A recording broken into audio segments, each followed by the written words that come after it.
I don't know what this is. Attention all idiot television viewers. Yeah, what are you doing watching TV when you've got glorious YouTube to watch? Whatever you're about to do, just jolly well stop it. Seriously, just sit down for a minute and listen to some advice from some clever people with posh voices before you accidentally kill yourself and everyone else in the immediate vicinity. All right, Danny, who wrote today's episode? What are we talking about today? I don't actually know. I did read the title. You know more than I do, viewer, right now about what this episode's about because you probably read the title before clicking on this video, and if you didn't, you're a hardcore fan, so thank you.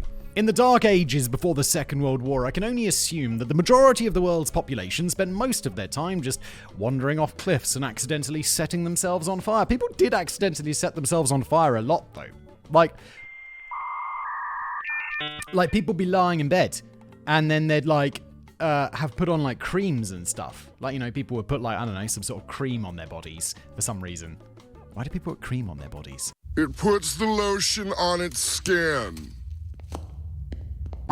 I guess like because you got dry skin or whatever. And apparently like cream in the past used to be flammable or some shit like that. And then these people, like over time, this cream would like gradually get rubbed into their beds or whatever. And then they'd be smoking in bed and they'd fall asleep and they'd drop the cigarette. And because there was all this like petroleum cream or whatever in their beds, it would just be like, and they'd set themselves on fire. But now, like, I think there's less flammable creams and stuff. Like, creams aren't flammable, right? Hold on, I got a whiz. You want to take a whiz break? Anyone want to take a whiz break? This could go horribly wrong. I've got eczema on the back of my hands, and I've been using this cream stuff. Let's see.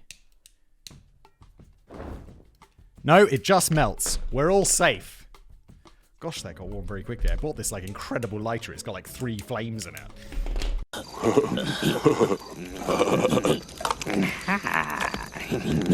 Fire. Just before we continue with today's video, let's talk about something we all need but might not give enough attention to, and that's skincare. Look, I know it's not my usual topic, but hang on, today's video is brought to you by Tish Hanley, and they have a game-changing solution for skincare rookies like me, and possibly like you. My audience is mostly dudes. Well, like my wife is, she's got a cabinet full of things, and I'm like, what's that for? What's this for? What's that? And I'm like, I have no idea what these different things are. And that's me as a man. Maybe you as a man as well. Tish Hanley will get you sorted. They simplify the whole skincare routine, making it easy for guys like you and me. I mean, who doesn't want to look and feel amazing without spending hours on a complicated routine? Start with their level 1 system. That's the way to go. It comes with all the basics. You've got a daily face wash, 2 times exfoliating scrub, an AM moisturizer with SPF 20 because you'd always be protecting your skin from the sun. It stops you from getting old and diseased, so get that. And a PM moisturizer, help your skin keeps healthy and hydrated throughout the night. The best part, each box comes with an instruction card telling you exactly when and how to use the product. And it's not just me who are loving it. They've got over 7,000 5-star reviews from satisfied customers worldwide. And now here's the exciting part. Thanks to Tish Hanley sponsoring the video, you can grab a fantastic deal. Just click the first link in the description. You'll get 30% off your first box, plus a free gift. Don't miss out on this amazing deal. Click that link, get started today. And remember, Tish Hanley is not just about great skincare. As a member, you'll enjoy at least 20% off, customize your box, exclusive deals, and free US shipping. So what are you waiting for? Click that link below, get started on your skincare journey today. Plus, new gifts for 2024. You get to choose between a premium silicone body scrubber or a 4-piece nail grooming kit, both worth at least $20. So click that link, grab your skincare system, and treat yourself. Now back to today's video. The poor clueless lambs wouldn't have known any better, as those were the days before public service announcements or public information films. If you're British, they were beaming important messages through the television set in a bid to try and help you stay alive, at least for the rest of the week. I've brought it up before. I am haunted. Somebody trying to scare me? The only thing scary about this is the monetization. And it's why I have smoke detectors. Although I just moved into a new house and I realized I don't have any smoke. It's been like a month and a half in this new house. But finally, after so many renovations, it's finally ready. People are always like, Simon's been renovating a house for like 2 years. It's like, believe me, I am aware. I am very aware of this fact. And there's no smoke alarms in there. But when I was a kid, there was this terrifying PSA, or what the fuck are they actually called? Public information films, where, and I've brought this up before, so, oh, fuck me, I got a delivery, hold on. Well, the DHL man was not f***ing around today. I don't know what this is. This. Oh, shit. Does that show my address? I'm not going to show this. It's a giant external hard drive bay. It takes like 10 discs or something because I got sick of having an infinite number of external hard drives. Now they're going all in one big box. Fascinating stuff, Simon. I was telling you about like something I don't care about, so we're just going to move on. Okay! Originally designed as wartime efforts to encourage citizens to save more scraps, plant more vegetables, invest in bonds, and avoid giving away the exact movements of Navy ships when gossiping down the grocery store, the super short films later sought to educate the imbecilic public on a wider range of critical topics, whilst also giving TV broadcasters something to help fill unsold gaps in the commercial breaks. Largely produced in the early years by the Advertising Council in the US and the Central Office of Information in the UK. The Central Office of Information sounds like the most Orwellian that I've ever heard. What did you call it in America? The Advertising Council. That sounds much more free, doesn't it? Fuck yeah! It just does. I feel like I'd like to run the Central Office of Information and I'd just have people watching my videos and no other videos. But then I'd probably have to give even more of my money to the government, which would suck. The films included sage advice on how to cross the road, how to prevent forest fires, how to avoid joining criminal gangs. Need advice on that. Every day, I'm always getting invited to join criminal gangs. How do I not? I don't want to. And what to do with the bodies of your family members in the aftermath of a nuclear holocaust. I get the feeling that that's a real thing, and that's like, oh shit. But those do-gooder clever people with posh voices didn't always seem to know exactly what they were talking about, and their efforts to keep the ignorant masses out of the crematorium, out of jail, or at least out of the VD clinic were occasionally dismissed as patronizing, baffling, misguided, and downright inaccurate attempts to scare children and adults alike into towing the line. I'll tell you what, though. The smoke alarm thing. I was talking about how this smoke alarm PSA as a kid, or PIA, Public Information Film, or PIA, Public Information Film.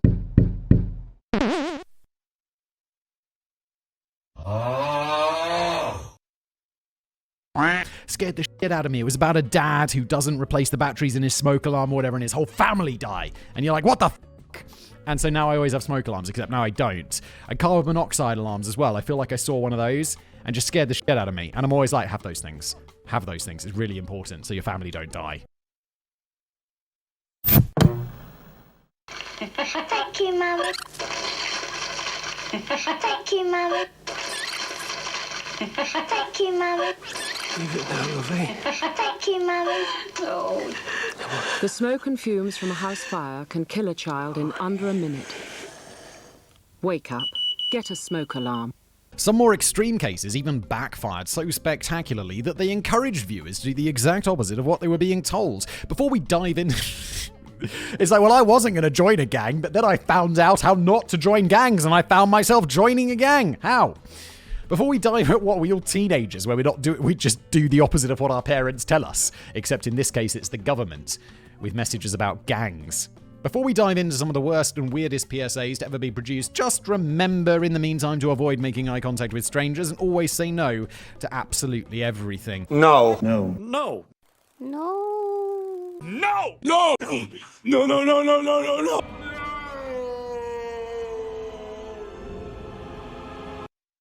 Yes.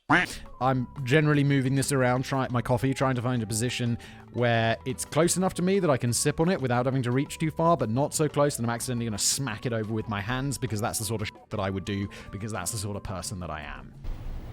Why are you the way that you are? Gopher cakes. There's a long list of juicy stuff which is easy to get your hands on in America, but a lot trickier to source in other parts of the world. Squirty cheese in a can, red Solo cups, Girl Scout cookies, assault rifles, that kind of thing. Yeah, agreed. All of those things we don't really get.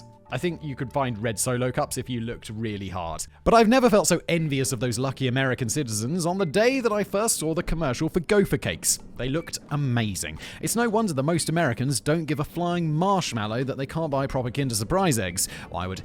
Danny, why do you do this to me? And I feel like I have to elucidate this for the 1000th time, bro. And for everyone watching, Americans, for the love of God, And now I just realized that everyone's going to do it anyway, just because I asked them not to, because it's the internet, everybody. Please, if you find a Kinder Surprise egg in an American store, 99 times out of 100, it's going to be something called a Kinder Joy. It says Kinder Joy on it. It's not a Kinder Surprise, it's a different thing, and it's much worse. Okay? With that out of the way, for the 1000th time, let's continue. Loud noises! Why would anyone crave that kind of tacky shit when you've got Gopher cakes? What the fuck are Gopher cakes? I don't No. The commercial from 1997 kicks off with a bunch of school kids arriving home and dashing straight to the pantry to gorge themselves silly on these chocolatey treats plucked from the Garden of Heaven. They ram the cakes into their mouths, they drench them in whipped cream, they put them in a blender, they build huge cake fortresses, they even attempt to play a game of checkers with them, which is a bit odd because all the cakes are the same colour. Just one stack is what it takes, and it's Gopher cakes. What is going on? As the accompanying jingle merrily urges viewers to open wide, stuff your face, there's always room for Gopher cakes. All the kids are caught up in a genuine fizzy excitement which seems that can't compare to anything else in life. But by the close of the advert, they passed out on the sofa from the sheer exhilarating buzz of it all. What a time to be alive. Oh, hang on a minute though. Instead of pointing viewers in the direction of the nearest store where you too can buy about 750 Gopher cakes, the commercial concludes with the somber words, "Exercise lately? Get up, get out." Very loud, eat those Gopher cakes till you explode. Exercised lately? Till you explode. For God's sake, this isn't like a smoke alarm thing where it's like you should really buy the smoke alarm. It's like, yo, people know that they should exercise. By telling me to go and exercise, I'm not going to suddenly go and exercise. Although I went for a medical a couple of years ago and the doctor was like, you should exercise more. And I'm like, yeah, I should. And then I started exercising more. So maybe this does work. Fuck it. It's great. Oh no, it's not really a TV commercial at all. It's a PSA cooked up by the Advertising Council, which was apparently intended to encourage kids to get off their asses and go out and cause trouble in the streets instead of lazing around nursing bellies stuffed with chocolate. Do we really have to worry about this for kids? I'm realizing now, of course, like childhood obesity is a thing, Simon. Look, the kids got bosoms! Who's got a wet towel? Come here, you butterball. Don't make me run! I'm full of chocolate! I think I just grew up, when I grew up, there weren't that many fat kids. I'm sounding like a right old boomer right now. But in school, I remember we just had like one fat kid. That guy in a little coat. And he was the fat kid. What's happening? There wasn't that many. Now I feel it's different, right? I don't know why. But yeah, so okay, we got it. Look, I realize I'm making all these points and that I'm just bringing myself to gradually agree with the government. So f it. The government's always right. All hail the government.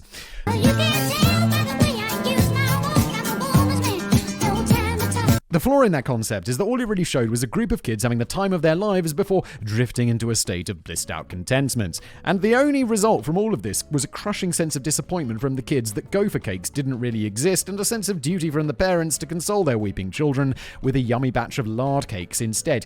This is a very weird advert. Like, I feel like it would be the same as showing like John, and he's working his regular job, and then he leaves the office, he rushes home, and he shoots his armful of black tar heroin. I'm not supposed to be in here. And then he has a fantastic time, and he passes out on the sofa in an opium-induced haze of awesomeness. Oh, it's like getting sucked off by an angel. And then it's like, don't do drugs. Like, you're just selling heroin, Jesus. If some super shrewd confectionery company ever bothered to actually produce Gopher cakes and market them with a similar commercial, it would become the best-selling product of the year. An online petition was recently launched to make Gopher cakes a real snack food, but so far it has sadly only amassed a grand total of 11 signatures. Well, we can change that. I mean, if we could be bothered. You probably can't be bothered. I'm certainly not going to be bothered enough to put a link to this in the description below, so why would I have any expectation that you would go to Google and seek it out and then sign it yourself for a product that isn't even real and will never become real?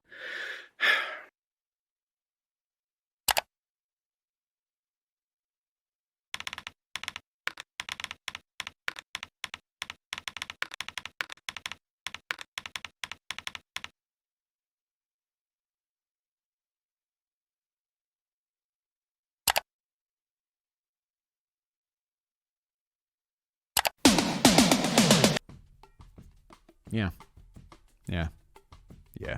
Don't know where I was going with that. Let's carry on. I can only assume that's because most of the millions of potentially enthusiastic respondents are now far too weak to lift their arms and push the mouse button. Just say,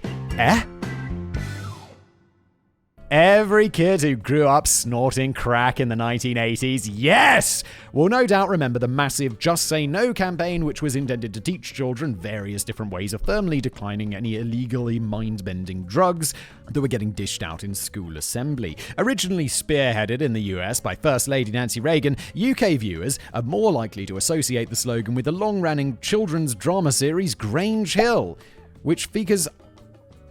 Grange Hill, do I remember Grange Hill? I'm thinking of something called Biker Grove for some reason. It had this thing, Biker Grove. I don't think I really watched it. I think it was just a show that was finishing just before there was a show I liked or something like that, but I don't remember Grange Hill, and I don't know why I'm talking about Biker Grove. Sorry. It featured a school kid, Zammo, who suddenly became a heroin addict. Holy shit. Starting young, are we? The gripping saga spawned a spin-off hit performed by the cast called Just Say No, which featured the slightly troubling lyrics, don't listen to anyone else. All you gotta do is be yourself, just say no. Closely following that advice from a very young age is probably what landed me in Borstal. It was during this, I know so little about Danny's life, just these little tidbits that he throws into the video sometimes. I'm like, maybe Danny was in a Borstal. Dunno. It was during this period that our TVs became positively saturated with alarming anti-drug messages, including a particularly memorable PSA from the US starring a fried egg. Oh, is this the one where it's like, this is your brain on crack, and it's just like an egg frying? The simplistic 30-second message kicks off with actor John Rosselius striding purposefully into a small kitchen and directly asking the viewer if they're not clear about what doing drugs does. Is there anyone out there who still isn't clear about what doing drugs does? Alright then. He then goes on to visually demonstrate the dangers of drugs via the medium of cooked breakfast. John picks up an egg and declares, this is your brain. And then he points meaningfully at a hot frying pan and declares, this is drugs. This is a lead-up to John's compelling showstopper in which he cracks the egg onto a sizzling pan before holding it up to the camera and revealing, this is your brain on drugs. Look, this guy's obviously never done drugs, because that's not what drugs are like. Drugs are awesome. Is it crack? Is that what you smoke? Do you smoke crack? No, I'm just joking. Don't do drugs. Some drugs are okay. It's okay. Do you. Like they say, you don't need to listen to anybody else. Don't listen to me. Just you do you. If you want to do drugs, have at it. If it's legal in your state or country. If it's not, don't do drugs or buy them on the black market. I don't know. You do you.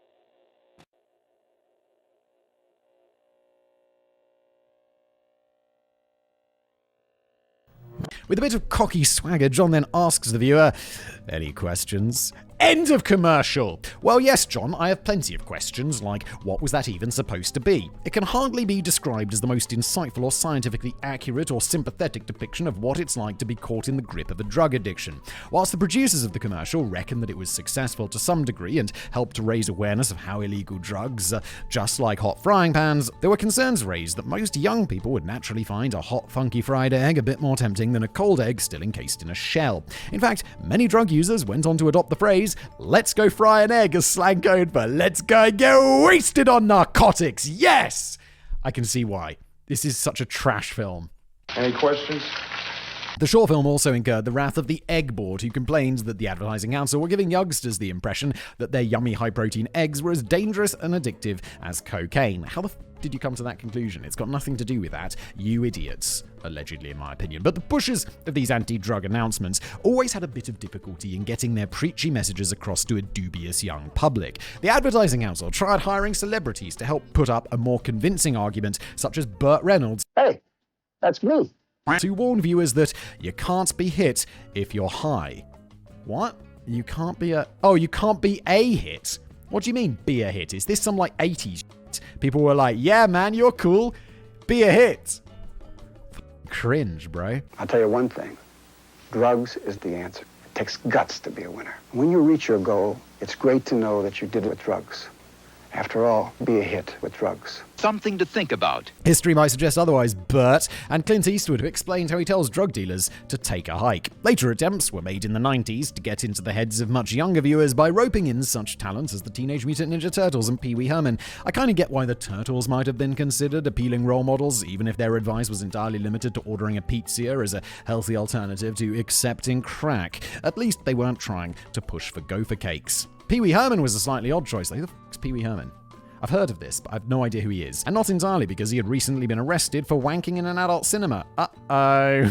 Oh, I know this story. I don't know why I know this. This must have been covered in a previous episode. It's widely reported that the actor Paul Rubens was forced into reprising his role as Pee-wee for this PSA as part of his community service for that offense, but that seems to be unlikely. The main issue with the Pee-wee film is that he's not really in character at all during this creepy, starkly lit piece, where he solemnly warns toddlers that rock cocaine isn't glamorous or cool, and yet it's still difficult to take him seriously on any level. This is crack. Rock cocaine. It is cool. Everybody wants to be cool. It is glamorous. It is worth it. He's right. Rock cocaine isn't cool. You know what's cool? Cocaine. How many people do you know who are not cool who do cocaine? It's like zero. People who do cocaine are cool. But you do you. I'm just joking. I don't even know anyone who does cocaine. I'm into my middle age with man. I'm into my middle age with kids phase as a man. Way less cocaine. You big baby. As recently as 2015, the New South Wales Department of Premier and Cabinet were still managing to make a proper hash of things when they introduced stoner sloth to the Australian TV audience. A typical recreational weed user was here represented by a man wearing a giant hairy sloth costume who struggled to speak a coherent sentences to perform such basic tasks as passing the salt at the family dinner table.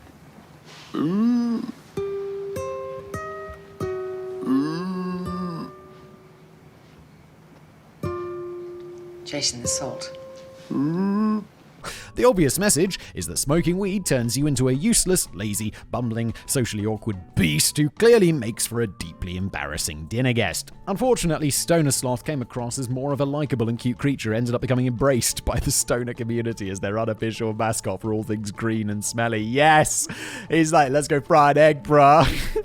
And if that wasn't bad enough, the producers of the commercials forgot to check if the domain stonersloth.com already existed. The URL actually pointed to an online cannabis store, yes please, which received a huge surge in traffic thanks to the free advertising. On the whole, wait, wasn't this back in the day? Is weed legal in New South Wales? That's Australia, right? I don't think weed's legal in Australia. Is it? If it is, good reason to go. But you do you. On the whole, though, recent anti-drug campaigns thankfully tend to be a lot less sanctimonious and a lot more informative and genuinely helpful compared to the olden days of just comparing your stupid brain to a fried egg. Yeah, I feel like these do have a place if they're done correctly. Be like oxycodone. Maybe don't do that. Like, hey, oxycodone fucks up your life. Don't do it. There's a whole history behind it. Watch that Netflix show.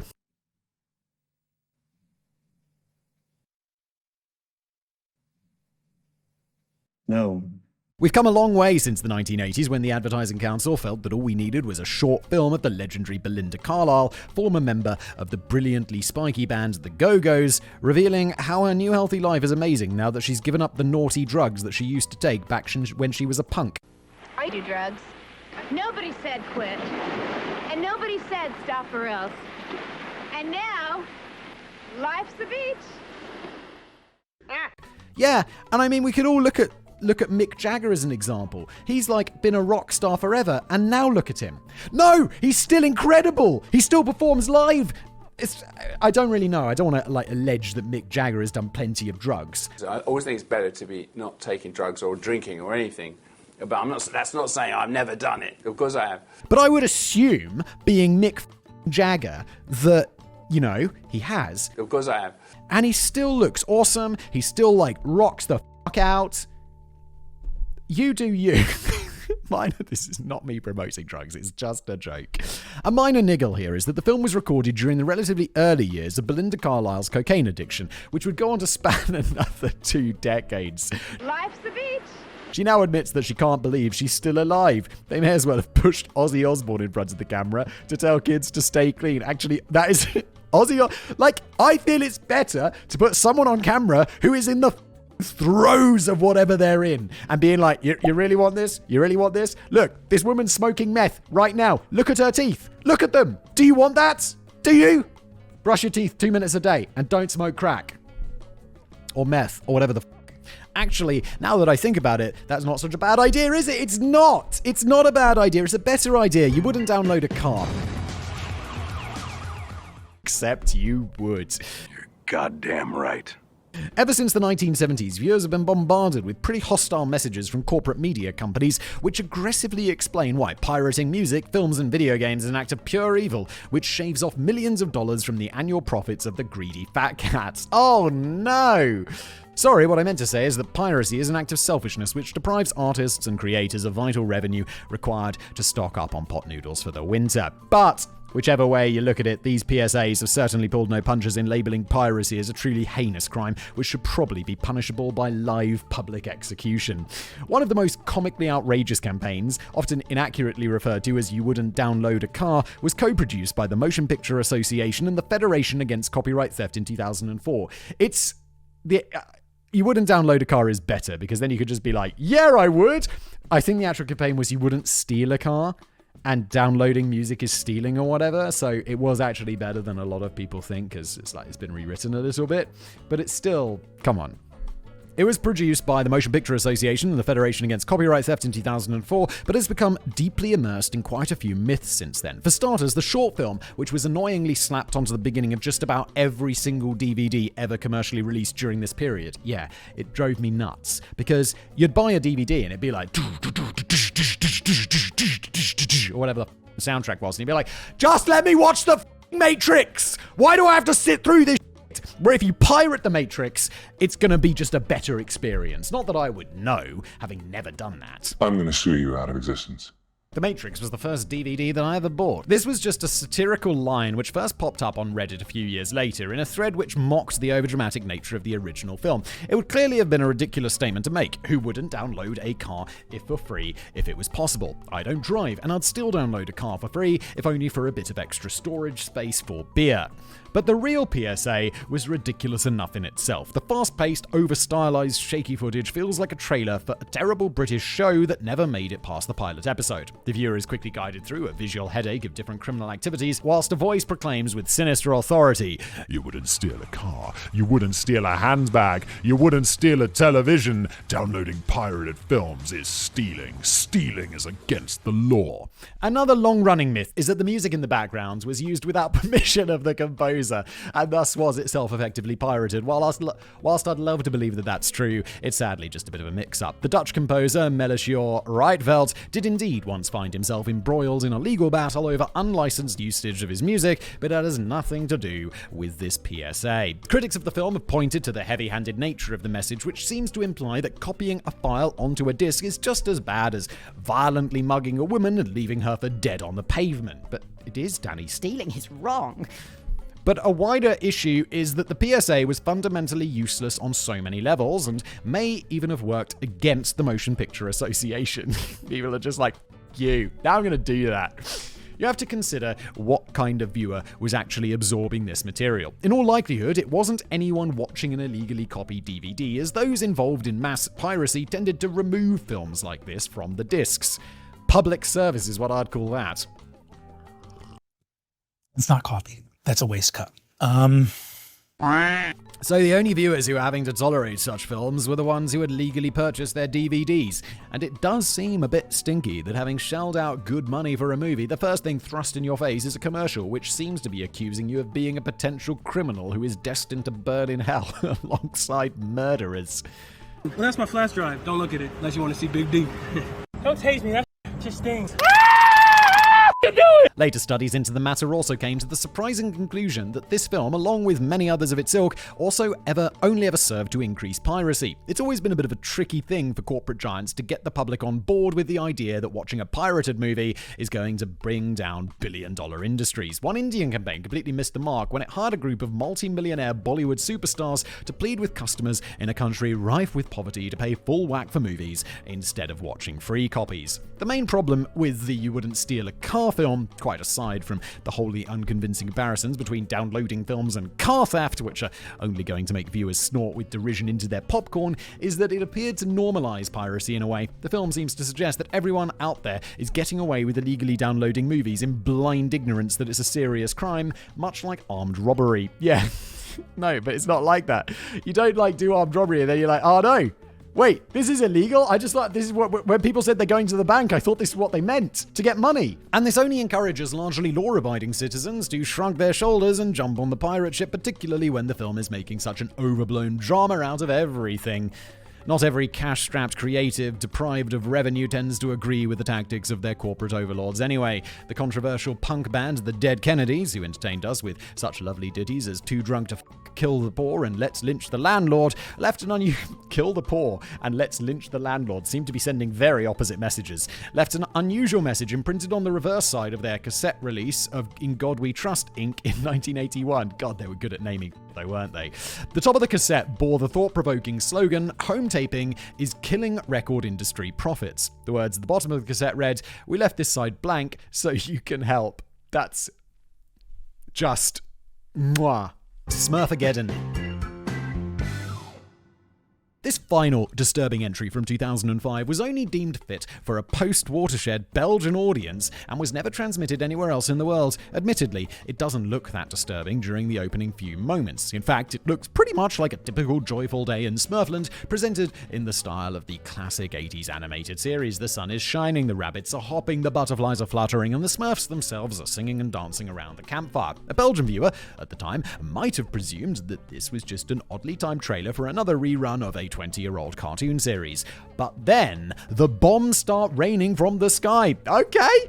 It appears that the enchanting Smurf village has just become the latest target for an airstrike. As the Smurf huts are bombed to oblivion and the little blue creatures run around in sheer terror, we see the dead body of Smurfette lying face down on the ground. By the end of the 30-second Smurf massacre, only baby Smurf is still clinging to life as he sits alone in a scene of rubble and smoke and dismembered Smurf body parts whilst wailing inconsolably at the sky. What the message are you trying to send, Belgian authorities? Closing caption reads, "Don't let war destroy the world of children," before the shell-shocked viewers are invited to pledge a donation to UNICEF. Just no. Don't do that. It's not good. This was no cheap, unofficial Smurfs knockoff. The campaign was quite staggeringly fully approved by the estate of Belgium Smurfs creator Peyo. The film was produced by UNICEF, and it was intended to raise awareness and funds for the rehabilitation of ex-child soldiers in the former Belgian colonies of Burundi, Rwanda, and the Democratic Republic of the Congo. And whilst some might consider the whole concept of blowing up beloved children's characters to be bizarre or a tasteless method of raising funds for a tragic cause, it seems that the campaign was judged a resounding success. Philip Hennon, a spokesperson for UNICEF Belgium, pointed out that viewers have become somewhat desensitized to images depicting real children suffering in real war zones. The idea behind the Smurfs film was to try and tap into the innocent childhood memories of viewers and then shatter that innocence in the most shocking way imaginable. Now that's fucked up. Well, you did that, to be honest. And fair play, it worked. If something like this had been produced in America, I imagine we'd all have seen Care Bears hanging limply from trees or Barney the dinosaur treading on a landmine. And that's where we end today's video. Thank you so much for being here, and I'll see you next time. But you do you. I'm just joking. I don't even know anyone who does cocaine. Just before you leave today, quick reminder to take advantage of that fantastic deal from Tiege Hanley that I mentioned earlier. Click the link in the description below. You'll get 30% off your first box, a free gift, and 20% off for life. Your skin will thank you, and I'll see you in the next video.